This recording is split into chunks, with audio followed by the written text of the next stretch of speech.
Men shokdaman. Bugungi hikoyadan tilim ojiz. Va'da beraman sizlarga. Mana shu qizni hech qachon boshqa tanimaysizlar. U yangi qiz bo'ladi. Demak, 7 kundan keyin Zolishkaga aylantiraman shu qizni. Va albatta o'ziga ishongan, uverенный qiz bo'ladi. Xudo xohlasa, ishoninglar menga, meni kuzatib olinglar. Ko'rasizlar, 7 kundan keyin Gulchiroyni sizlar tanimaysizlar va eng asosiysi erkaklar uni orqasidan chopib, yugurib yurishadi. Assalomu alaykum. Yaxshimisiz? Xafa bo'lmaysiz, bugun opam bo'lmaydilar, chunki syomkadalar. O'shaning uchun men bilan suhbat bo'ladi. Chiroy o'zingiz bilan tanishtirsangiz. Bu yerda zala, Zal mehmonxona, igrushkalar, oshxona, bu yoqda yotoqxona. Bu yerda kim bilan yashaysiz? Bu yoqda turmush o'rtog'im bilan. Bu uy ijarada turamiz.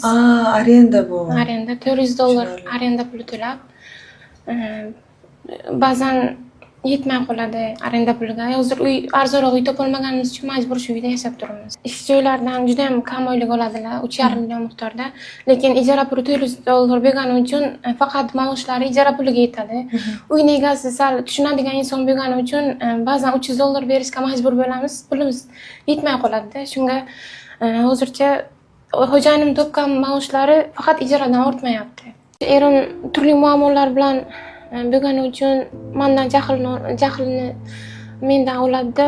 Doim ket deb menga haqoratlaydi. 7 oydan beri ish qidirib yuribman, ish ham topolmaganim uchun ustimdan kuladi. Qo'limga bir so'm pul bermaydi. Borar joyim yo'qligi uchun majbur yashashim shaxsiyatimga tegishni boshladi. Qanaqa qilib hozir bu yerda yashayapsiz u bilan? Chunki mening boradigan joyim, uy olishga mablag'im ham yo'qda. Necha yil yashayapsiz u bilan? 7 oy bo'ldi endi. 7 oy bo'ldi. O'sha O'sha ketdi ishni boshladi. Oddiy sabablar aytyapman, men turmushidan to'y bo'lishimizdan oldin kreditlar olganligi haqida xabarim yo'q edi. Undan keyin hozir bu yoqqa kelib, meni ishdan bo'shatib kelib bu yoqqa Toshkentga keldik. Oylik maoshi juda ham kam, ro'zg'orga yetmaydi. Yetishmovchilik sabab qattiq urushlar bo'lib ketyapti. Hattoki jahli chiqib qo'liga kelgan narsani otib ketadigan darajada urushlar bo'lib ketyapti. Hattoki ko'chaga chiqib darlashadigan do'stim yo'q, bilasizmi? Boradigan, mehmonga boradigan insonim yo'q. Onam yoniga boraman. Chiroy. 7 oydan beri ish qidiraman, ish topolmayapman. Boraman qaytib kelaman. Bilasizmi? İşga qabul qilinmaysiz, rad etildi deyilsa, bu juda ham og'ir narsa. Chunki o'qishni juda qiynalib o'qiganman, kontraktni qiynalib to'laganman. Hammasi zo'r bo'ladi. Biz keldik, endi hammasi zo'r bo'ladi. Ishoning. Oyim ham beva ayol bo'lgani uchun, yolg'iz uyda yashagani uchun Toshkentga o'zimni yonimga chaqirib oldim. Hozirda SOS bolalar mahalla uyida tarbiyachi lavozimida ishlaydilar. Shunga ba'zan ishim chiqqan payt bolamni oyimga berib turaman. Bir hafta sizlar bilan bo'lgan paytim ham oyimga farzandimni berishga gaplashib oldim. O'sha yerda yashaydi. Birinchi onamning uylariga qizimni qo'yib kelganimda, o'shani olib kelish uchun bordik. Birinchi turmush o'rtog'im bilan onamning yoniga janjal bo'lib ketdi-da, menga sen kerak emassan, senda xotin kerak emas deb meni tashlab ketdi onamning. Nimaga? Urush bo'lib ketdi, ikkalamiz kelisha olmay qoldik-da mashinaning ichiga. Tushib ketdi-da, qolmaysanmi onam yoniga? Yo'q dedim. Qololmayman, men ketaman sen bilan dedim-da. Keyin shunga janjal bo'lib ketdi-da, meni haqoratlab tashlab ketdi onamning uyiga. U yoqda ham janjallar bo'lib ketdi-da, meni urib ketdi.